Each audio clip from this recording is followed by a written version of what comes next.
Allora, l'8 maggio si è concluso l'anno europeo delle competenze. Penso che qui dentro siano in pochissime le persone che lo sanno.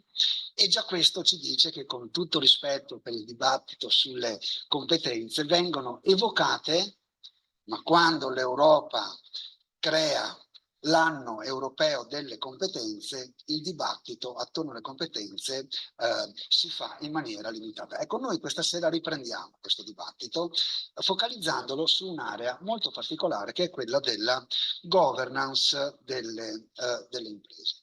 Avevamo percepito che nelle aziende, nelle famiglie imprenditoriali, qualcosa stava cambiando.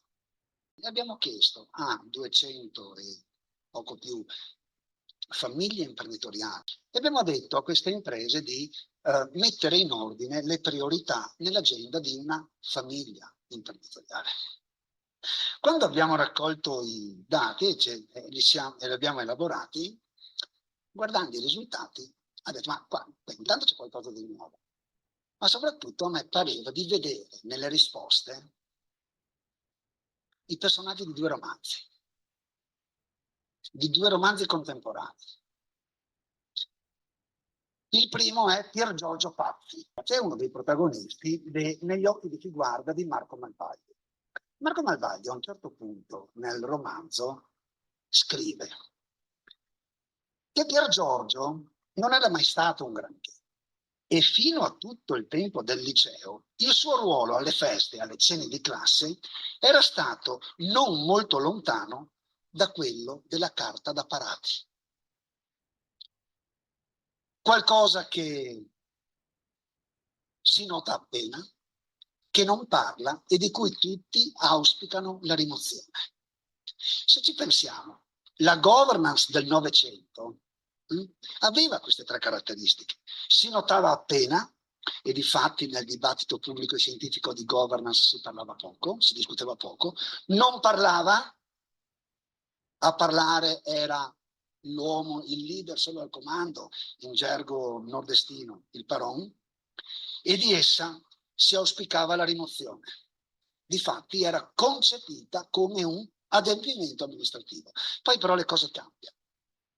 Perché sono cambiate anche per Pier Giorgio Pazzi, perché qualche pagina dopo Marco Malvaldi dice: poi Pier Giorgio, quello che era come la carta da parati, si era iscritto a medicina e l'andazzo era cambiato. Pier Giorgio si era laureato senza andare fuori corso e adesso era il dottore.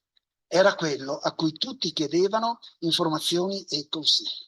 La governance ha fatto lo stesso percorso.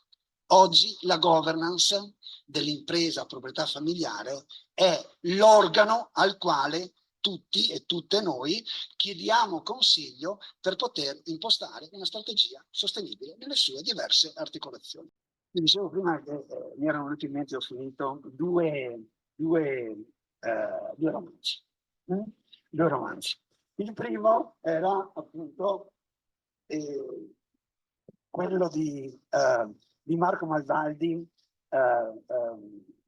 Negli occhi di chi guarda. Il secondo è La ricreazione finita di Dario Ferrari. Ora, il protagonista di questo romanzo è Marcello Gori, un trentenne che non ha tanta voglia di studiare in particolare. Il romanzo si apre con queste parole testuali: ci sono decisioni che segnano la piega che prenderà tutta una vita, dice Marcello Gori, e aggiunge: e io finora quelle decisioni le ho sempre prese a caso. La governance ci aiuterà a prendere vi aiuterà a prendere decisioni che segnano la vita delle vostre imprese, delle maestranze e della nostra società in maniera irreversibile, ma queste decisioni la governance vi aiuterà e ci aiuterà a prenderle in maniera informata e non a caso.